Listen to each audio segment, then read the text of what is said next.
ముఖ్యమంత్రి రేవంత్ రెడ్డి కాంగ్రెస్ ప్రభుత్వం ఇచ్చిన హామీ మేరకు రైతులందరికీ రుణమాఫీ చేయాలని అనేక నిబంధనలు పెట్టడం వల్ల కొంతమందికి అన్యాయం జరుగుతుందని అఖిలపక్ష రైతు సంఘం నేత బండి దత్తాత్రి అన్నారు. ఆదిలాబాద్ పట్టణంలోని ప్రెస్ క్లబ్లో సోమవారం ఏర్పాటు చేసిన మీడియా సమావేశంలో రైతు సంఘం నాయకులతో కలిసి ఆయన మాట్లాడారు. ఎలాంటి నిబంధనలు లేకుండా అందరికీ రుణమాఫీ వర్తించేలా చర్యలు చేపట్టాలని దత్తాత్రి ప్రభుత్వాన్ని డిమాండ్ చేశారు. తమ ఆందోళనల నేపథ్యంలో ప్రభుత్వం స్పందించి 4వ విడత రుణమాఫీ చేయడం సంతోషకరమని అన్నారు. ఆ డబ్బులు రైతుల ఖాతాల్లో జమ కావాల్సి ఉందన్నారు. ఇక జిల్లాల్లో ఇంకా 40% రుణమాఫీ కావాల్సి ఉందని చెప్పారు.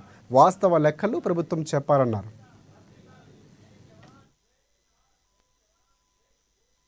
రైతులందరికీ 2 లక్షల రుణమాఫీ అమలు చేయాలి. రైతుల ఐక్యత వర్ధిల్లాలి. ఎన్నికల హామీలో రేవంత్ రెడ్డి గారు ప్రతి రైతు అప్పున్నటువంటి ప్రతి రైతు డిసెంబర్ 9, 2023 వరకు డ్యూ ఉన్నటువంటి రైతులందరికీ రుణమాఫీ చేస్తానని హామీ ఇవ్వడం జరిగింది. దాంట్లో భాగంగానే ఇప్పటి వరకు 4 విడతలుగా రుణమాఫీ కూడా చేయడం జరిగింది. వాస్తవంగా అప్పుడు మేము చెప్పినాం 40% మంది రైతులకే వచ్చిందని. ప్రామాణికం లేకుండా ఈ రేషన్ కార్డు కానీ ఇతరత్ర ఆధార్ కార్డు కానీ అవన్నీ సంబంధాలు అనేటువంటి లేకుండా వాస్తవంగా రైతు బ్యాంకు ఖాతాల్లో ఉన్నటువంటి ఆ ఖాతాలన్నీ తెప్పించుకొని 2 లక్షల వరకు రుణమాఫీ చేస్తామని చెప్పడం జరిగింది.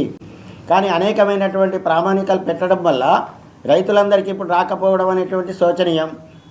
మేము గతంలో కొంత ఆందోళన చేయడం వల్ల నిన్న 4వ విడత రుణమాఫీ అనేటువంటిది చేయడం జరిగింది. ఇంకా బ్యాంకులలో జమ కాలేదు. వాస్తవి 2 లక్షల పైన ఉన్నటువంటి వాళ్ళందరూ 20,000, 30,000 ఉన్నటువంటి రైతులందరూ కూడా కట్టుకోవడం జరిగింది. 2 లక్షల వరకు రుణమాఫీ వస్తుందని చెప్పి.